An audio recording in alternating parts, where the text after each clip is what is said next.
超级厄尔尼诺如期而至，全球的粮食缺口正在成为资本下半场的猎物。最近高盛、汇丰和摩根大通都在发粮食安全相关的研报，结论就是2027年上半年全球很有可能迎来新一轮的集中爆发的粮食压力，首当其冲的不是非洲，而是印度。你以为他们在吹哨吗？他们其实在吹响的是收割的号角。首先粮食压力呢确实是客观存在的。联合国粮农组织刚公布的数据显示，7月全球的粮食价格指数直接创下了3年多来的新高，植物油、谷物、糖类领涨，涨幅远超市场预期。一边是极端天气的冲击产量，一边是地缘冲突卡着能源和化肥的脖子，全球粮食从宽松平衡正在滑向紧平衡，这个趋势判断没有毛病。但问题就在于，一次正常的供给收缩就在短短1个月突然就被各家投行的研报开始包装成了史诗级的粮食危机。那么这个事儿可就有的说了。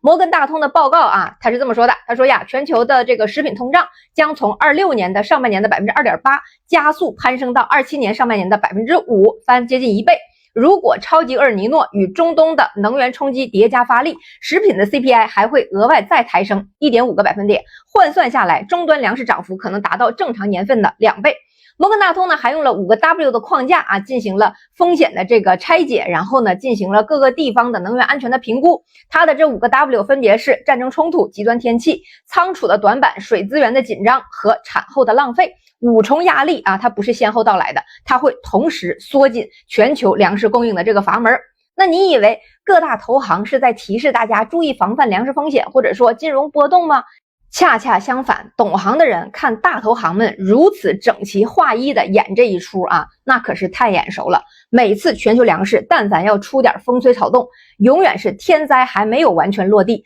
资本的镰刀就已经挥完了。粮食紧张是真的，但是现在的收割就已经开始了。ADM、邦吉、加吉、路易达福、ABCD 4大粮商就是全球粮食市场的超级庄家。我给大家介绍过很多次他们兴风作浪的事迹了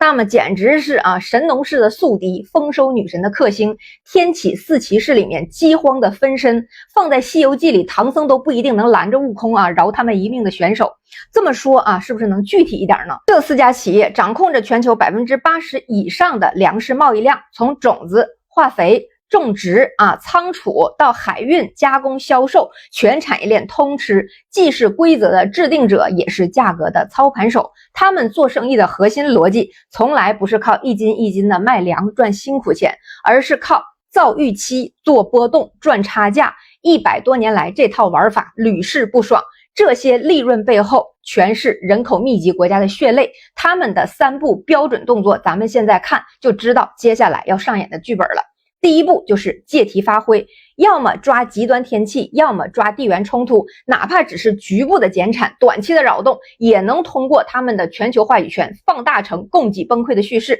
08年全球粮食危机就是一次典型的例子当时全球粮食总量其实并没有断崖式的下跌，只是美国大力推行生物乙醇，拿玉米做燃料挤占了一部分的口粮供给，结果4大粮商联手华尔街，把生物燃料挤占口粮这个点无限的放大，疯狂炒作全球缺粮，硬生生的就把国际小麦的价格拉涨了 190%， 大米价格涨了 230%。 那一年全球有上亿人陷入饥饿，而4大粮商的净利润平均涨幅超过 80%， 赚得盆满钵满。第二步就是推波助澜，预期炒起来之后，一边在期货市场大举做多拉涨价格，一边在现货端囤积居奇制造抢粮的恐慌。2022年俄乌冲突爆发的时候，这套玩法就被玩到了极致。黑海是全球最重要的粮食出口通道，冲突确实影响了航运，但实际中断的时间和规模并没有宣传的那么夸张。可4大粮商配合着西方的媒体